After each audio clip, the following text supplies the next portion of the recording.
Welcome back to my film and TV channel. We're going over to Prime today, Amazon Prime, for a psychological thriller. Yes, it's only 3 episodes, so that could be good news if it's rubbish because you don't have long to suffer. It could be bad news if it's very good because you probably want more. Or it could be sort of in between. Who knows? We'll talk about it anyway. We're going to talk at something called Fear, starring Martin Compston, Angie Mahindra, Solly McLeod and James Cosmo, and based on Dirk Kuberjewitz's book of the same name. My apologies for that pronunciation. It premiered on Amazon Prime on the 4th of March 2025. I'm doing this review on the 13th. Unlucky for some, unlucky for me, unlucky for this, who knows, 13th of March 2025. And it's about a couple, Martin and Rebecca, relocate with kids from London to Glasgow. Great big house, this one. Neighbour Jan's unsettling remarks hint at a sinister situation unfolding around their new home. So, sort of formulaic start. It does have a little bit of quirks to it, which is good. But sadly, the 3 episodes, I think it was about partway through episode 2, and I thought it'd been going on longer.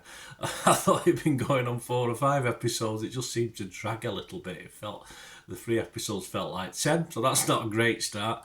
I actually liked the last half of the final episode. Some people thought it was a bit daft, but I quite liked it. I thought it could have been actioned a lot better, put together a lot better, but I think I can say that for this whole thing in fairness. But the journey to that final, if you like, what is it, final 6 of it, was fairly turgid at times.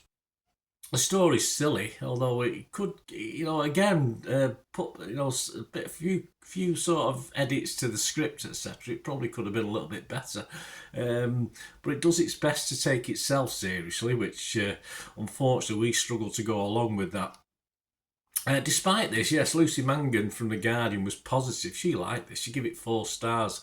I saw things and saw things I didn't see, but she's a clever lady, of course, Lucy, so perhaps she looks more into it than we do. I think I agree with what she said, but I just don't. I think it was all in her own mind. I think she created things that the actual series didn't tell us, and that's all right. You can make your own judgment on stories as they're moving through, but I like a bit more to be told what to enjoy, not to try and think, oh yeah, this is happening, that's happening.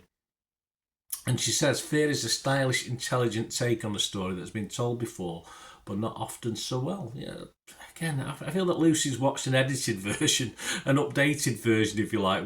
We got to see the sort of original thing, and then obviously they've got public opinion, gone back and redone it. But I just get that feeling from Lucy's comment. She comments on the character building, etc. Though the three main protagonists in this are quite an interesting mix. The series is telling sort of lessons of believability of the 3, because I think they've all got their own problems, but I don't think it really expands on it. And you should feel certainly more empathy for 1 or 2 of the characters, but I never really felt that. I just didn't like the characters, and that's a shame because, of course, there are problems there that come to light that you think you should have a bit of empathy for, but by the time these are revealed, I just didn't really care less, in fairness. Keith Watson of The Telegraph was less impressed. He gave it 2 out of 5. He said, well, he concluded, this stalker horror story is more a half-baked family drama. Yeah, I mean, there is a darker element away from the apparent nutter in the basement. Of course, has got mental health issues, which you don't initially know, but we know something's wrong. We just think he's a nice bloke when it begins. But anyway, the Compston's character family, his dad basically. There's a backstory there with his son, of course. That will have a bearing late in the series. So there's stuff that's hinted at, that was shown, that yes, as Lucy did there, we can, in our own minds, make judgments, etc. But I don't think the story sold itself very well on screen. No expense spared on the house furnishings. I'm joking with this one. You'll know what I mean if you watched it. Yes, a big house. It would take a lot of money to fill that house with furniture, although we never really knew how much money he had. We knew this guy was struggling, but we don't know the ins and outs of maintenance of this house and what sort of how much money did he have in the bank, etc. to do things. I think Martin Compston and Angie Mahindra are a good combination for me, although Mahindra for me was probably more accomplished actor in this. I think she stood out far better. I wasn't overly convinced the chemistry worked either. I didn't believe they were a married couple. It never really convinced me. in this, which, you know, I don't know if it's supposed to or not, but it never convinced me anyway, that these two sort of gelled together to be a married couple. Emily Baker from the iPaper, she wasn't happy. She said, Fair's biggest transgression is how it fails to do justice to a perfectly solid idea for a thriller. False accusations of any kind are a terrifying threat, yet this series wastes time with plot lines and extraneous characters who add nothing to the eventual laughable denouncement that thrillers are a tenner penny on TV. Don't waste your time with this one. There you go, Emily. For your information, just to sum up, I don't lick a vanilla slime. What I do, I take the top off with the icing bit, and you have a little bit.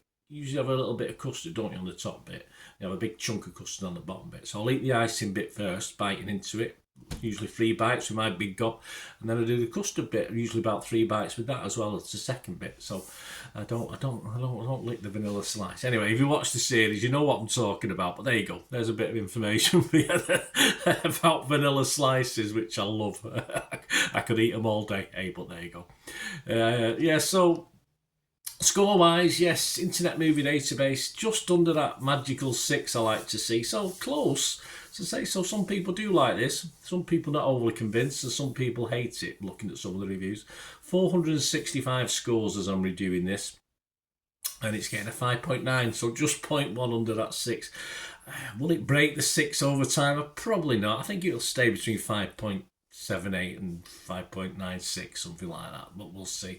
As far as my scores, as far as Rotten Tomatoes, it was an hard one. I mean, I've gone 51-49 in the favour of Fresh, because, as I said, there are little bits in it I quite liked, and I like the ending. So, but it's certainly not one I could heartily recommend. I've been mixed on Metacritic. I couldn't be totally positive, totally negative. And of course, having a sort of mixed view on this one, I've given it my minimum score, which is just a 5 out of 10, which means I can't recommend it. It's not like good enough to recommend, but I wouldn't consider 3 times 50-minute episodes a total waste of my time, because it's not long, as it wasn't long anyway, so we didn't have long to go along with this. And yeah, let me know your thoughts, guys. It's all opinions, isn't it? I've tried to give you a little bit of a cross-section there. Let us know in the comments what you think, or through my socials. And of course, if you do like what I try and do on the channel, as I say, I try and be a little bit different to other people's reviews. I try and give an overall thing as well as my own opinion. So if you at least like what I try and do and want to help support the channel going forward, all I ever ask is you keep watching and listening. To help me out, guys, if you watch the ads, if the ads on this YouTube ads, that helps in a very little way, but it all helps. All, you know, watch the pennies and pounds look after themselves, they say, don't they? Or the pennies or the 10p's look after themselves. But if you watch the ads or follow the links on the ads as well, that's always a nice way to support the channel. If you sort of hang on for it, I've done that. I watched other people's and followed the ads, just something I fancied, which does happen from time to time. Of course, you can support me by pushing that subscribe button as mentioned earlier, and that's of course pressing the button so you know when these vlogs are coming out. And of course, I'm always interested in your opinions, and of course, if you can give us a like, that'd be wonderful as well. So thanks for watching, guys. Hopefully I'll join you very, very soon with something else. Until we meet again, I'll never ask one thing, don't I? Please stay safe, everyone. Bye for now.